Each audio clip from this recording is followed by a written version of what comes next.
मैंने ऐसे ऐसे 50-60 साल के बुढ़े देखे हैं जो भैंचोद 12 साल की उम्र से फिर कभी बड़े ही नहीं हुए। बस उन्हें कुछ कुछ करके रोटी कमाना आ गया है, उससे ज्यादा नहीं।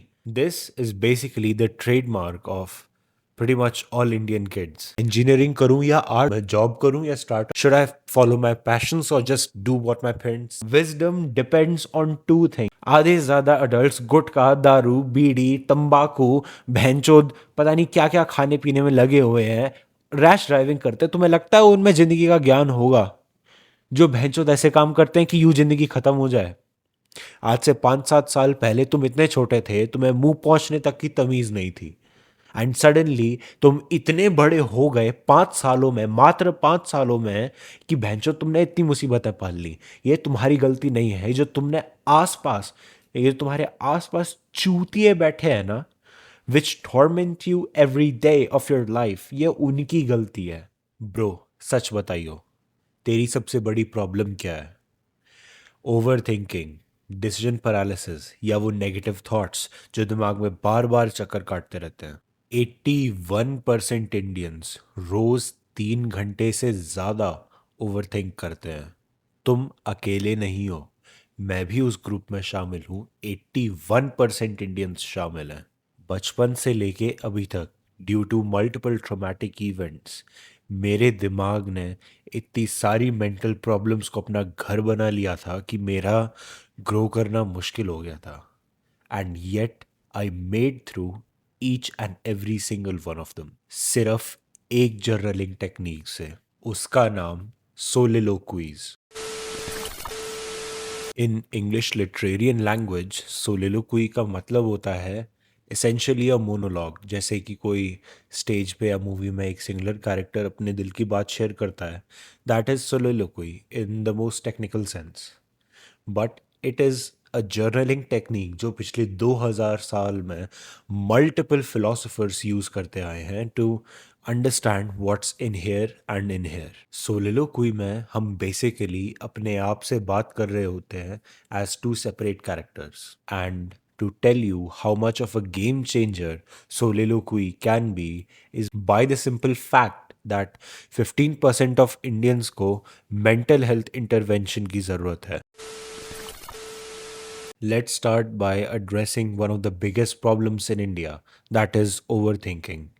अगर मुझे overthinking explain करना हो, so it is basically the mental state जहाँ पर तुम एक thought या certain set of recurring thoughts को तुम बार बार च्यू करते हो, बार बार उनकी जुगाली करते हो, बार बार उन थॉट्स पर रुमिनेट करते रहते हो, and you go down this thought spiral जहाँ पर तुम्हारे थॉट्स तुम्हारे कंट्रोल, तुम्हारी लगाम से बाहर चले जाते हैं। इसकी वजह से तुम स्ट्रेस्ड, ओवरवेल्म्ड फील कर सकते हो, टू द पॉइंट जहाँ पर तुम एक्सटर्नल दुनिया से डील करने में डिसफंक्शनल फील करो। और ये स्ट्रेस इतना ज़्यादा बुरा है कि half of the urban Indians feel like कि उनका मेंटल स्ट्रेस इतना बढ़ गया है कि उनकी दैनिक दिनचर्या में उसकी वजह से दिक्कत आने लगी है। अब बात करते हैं कि how does soliloquy as a journaling technique address that.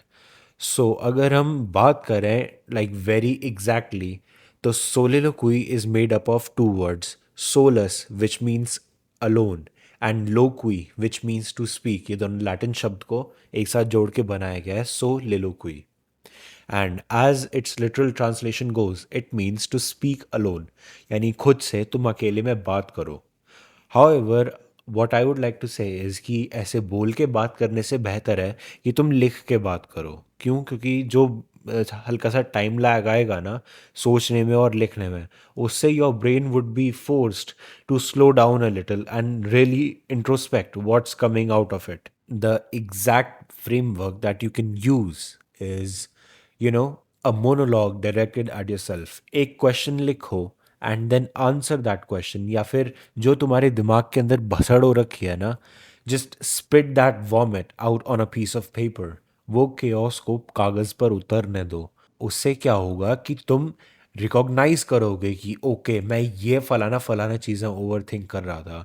And the more you do it, like तुम जितनी ज़्यादा बार ये करोगे, when you are in the state of over thinking or when you over thought about something, यानी तुम hindsight में, retrospective में जाकर अगर शाम को ये लिखोगे इन योर जर्नल के मैंने आज इन इन चीज़ों के बारे में ओवरथिंक किया था, then you will be more aware कि तुम ओवर थिंक करोगे, and when you actually start overthinking you will catch yourself in the act and you will stop. Now, the second problem, which is rampant in Indian society, and that problem is decision paralysis, जहाँ पर हम decide नहीं कर पाते हैं अपने लिए.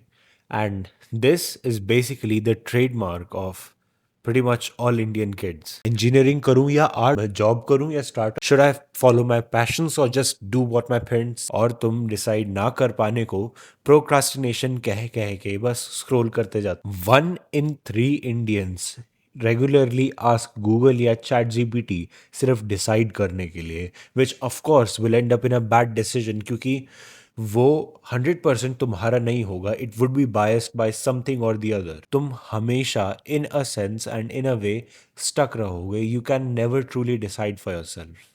But again, soliloquy method की वजह से you can actually get out of this rut and start fucking deciding for yourself for once. And its solution framework is basically negotiating with your ideal self.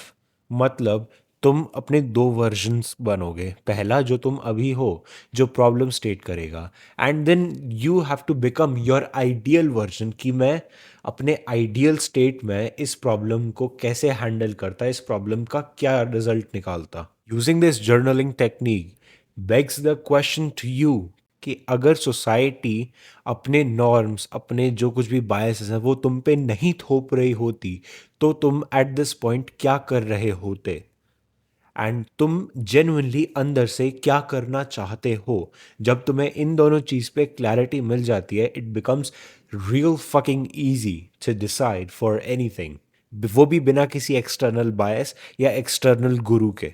If you are in a place जहाँ पे तुम अपने लिए decide नहीं कर पा रहे हो for a very important fucking decision, then maybe try this for a few days. एक बार में शायद आंसर ना आए because you are so fucking messed up, but slowly under a week you will reach to your actual decision. Okay, tell me if this is true or not. क्या negative thoughts जैसे कि मैं तो बेवकूफ़ हूँ, मैं तो डम हूँ, मैं तो अगली हूँ, ये सब मीनिंगलेस है, हर चीज़ में खराबी ढूंढना, हर चीज़ से इरिटेट होना, क्या ये तुम्हारे साथ होता है?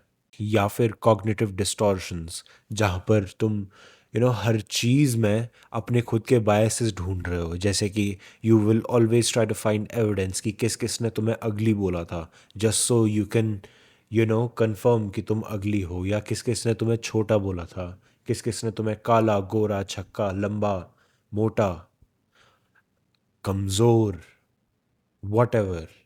जहाँ पर तुम हर सिचुएशन को बस अपने उस ही जो दिमागी ख्यालात है उसके हिसाब से तोड़ मरोड़ के देख रहे हो. If this is the case then soliloquies can very well rectify it. इसमें the kind of framework of soliloquy that can help is basically you versus lady logic. मतलब तुम एक ऐसा पर्सन इमेजिन करो which is the the most hyper form of logic, जो कि मतलब हमेशा फैक्ट, हमेशा रियलिटी की ही बात करता है, और तुम उससे कॉन्वर्सेशन करो. इससे तुम्हारे कॉग्निटिव डिस्टॉर्शंस, तुम्हारे बायसेस टूटेंगे धीरे धीरे. दिल chip away, you'll break free from the cognitive distortions. तुम्हारा मोड धीरे धीरे fact checking, reality checking mode पर शिफ्ट करेगा, एंड आफ्टर अ वाइल तुम्हें उतनी लंबी कॉन्वर्सेशंस की ज़रूरत नहीं पड़ेगी. जब भी तुम ऐसा डिस्टॉर्टेड थॉट एक्सपीरियंस करोगे, तुम्हारा दिमाग इमीडिएटली फैक्ट चेकिंग मोड में आ जाएगा. इसे रोज़ करो, every day, as long as you can do it every day.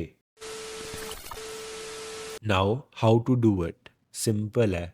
एक नोटबुक लो, एक डायरी लो, जो लेना है लो, एक ऐसी चीज़ लो जहाँ पर तुम उसे लिखो. भले ही जला देना, फेंक देना. पेरेंट्स, एक तो भैंचोद पेरेंट्स की भी अलग मुसीबत है. I know you can, but तुम उसे छुपा के लेके घूमो हमेशा. मैं अपनी डायरी 1 मिनट में लाता हूँ. हाँ जी. मैंने पिछले 3 साढ़े 3 से लगातार ये 3 डायरीज़ कॉन्स्टेंटली कैरी करी हैं। 1 डेढ़ साल चल जाती है एक डायरी, एंड मैं जहाँ पे भी जाता था, स्कूल में, स्कूल से बाहर, मॉल में, फकिंग एवरीवेयर, तुम मेरे हाथ में, मेरे बैग में ये एक ना एक डायरी हमेशा देख सकते थे, एवरी सिंगुलर फकिंग डे। क्यों? क्योंकि जब भी कुछ लगता था मैं खोल के लिख लेता था। नहीं है तो अगर ये मेरे हाथ में रहती थी, आई वुड फील सेफ कि कोई देख नहीं रहा है इसे। And you can try that, कहीं पे छुपा दो, I don't care, but start writing them down in a singular place and please fucking right it. और इसे रोज शाम को सोने से पहले करो। ये निश्चय कर लो कि तुम कोई भी अनसॉल्व्ड थॉट, अनएक्सप्लोर्ड थॉट के साथ नहीं सोओगे। जो उस दिन सारे थॉट्स आए, तुम उन्हें लिख के, उन्हें सॉल्व करके तभी ही सोओगे। ये चीज़ बांध लो।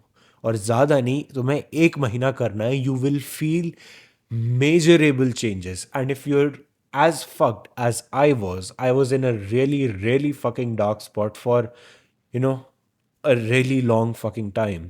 So 1 महीने से ज़्यादा भी लग सकता है तब, but still try your best. इसे जितना कर सकते हो करो. And this can actually bring hardcore permanent changes in you towards the positive. मैं महीनों तक बीमार था फॉर मल्टीपल ईयर्स। मेरा शरीर नहीं बन पाया, but yet I am still considerably fit for my, you know, for my situation, just because I use to live with examine thoughts. Aristotle कह के मर गया कि an unexamined life is not worth living. And I say an unexamined emotion is not worth feeling again and again. या तो तुम इसे hardcore feel करना बंद कर दो, जो कि तुमसे नहीं होगा। Your prefrontal cortex has not developed enough to actually, get a grab of your feelings. तो लिख के बार बार reinforcing self corrective method से ये निकल जाएगा। ब्रो, तुम्हें मोटिवेशनल कोट्स की ज़रूरत नहीं है। तुम्हें बस अपने ख़यालात और अपने जज्बात एक स्ट्रक्चर्ड रिटन वे में बाहर निकालने की ज़रूरत है, and that's soliloquy for you.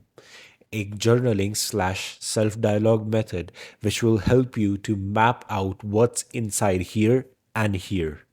ये तुम्हें क्लैरिटी, कॉन्फिडेंस और कामनेस देगा। And if you are in a negative spot, my friend, you are not alone. You, और ये तुम्हारी गलती तो डेफिनेटली नहीं है। You are just a product of your society. सबसे पहले हमें अपना ज़मीर और अपना खुद के लिए प्यार लौटाना है। That's way way way more important. और भैंचो, तुम्हारी गलती हो कैसे सकती है? आज से 5-7 साल पहले तुम इतने छोटे थे, तुम्हें मुंह पहुंचने तक की तमीज नहीं थी, एंड सडनली तुम इतने बड़े हो गए 5 सालों में, मात्र 5 सालों में, कि भैंचो तुमने इतनी मुसीबतें पाल ली। ये तुम्हारी गलती नहीं है। ये जो तुमने आसपास, ये तुम्हारे आसपास चूतिए बैठे हैं ना, which torment you every day of your life, ये उनकी गलती है। And they don't know any better either. मैंने ऐसे ऐसे 50-60 साल के बुढ़े देखे हैं जो भैंचोद 12 साल की उम्र से फिर कभी बड़े ही नहीं हुए। बस उन्हें कुछ कुछ करके रोटी कमाना आ गया है, उससे ज्यादा नहीं। Not every person that's older than you has to be wiser than you. Wisdom depends on two things. First, observation of the external world. तुम बिना किसी बायस के बाहरी दुनिया को ऑब्जर्व कर पाओ, एंड सेकेंडली, बिना किसी बायस के उसे इंटरनलाइज करके इंटरप्रेट कर पाओ।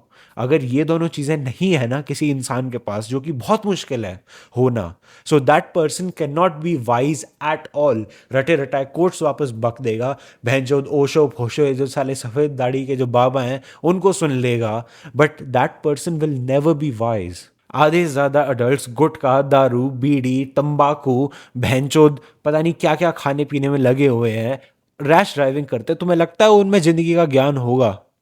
जो भैंचोद ऐसे काम करते हैं कि यूं जिंदगी खत्म हो जाए। You are not alone, but you are enough. You are enough for yourself, to protect yourself, to develop yourself, and to become the most beautiful, the most powerful, and the most strong version of yourself. And that's all that matters. Fuck this world.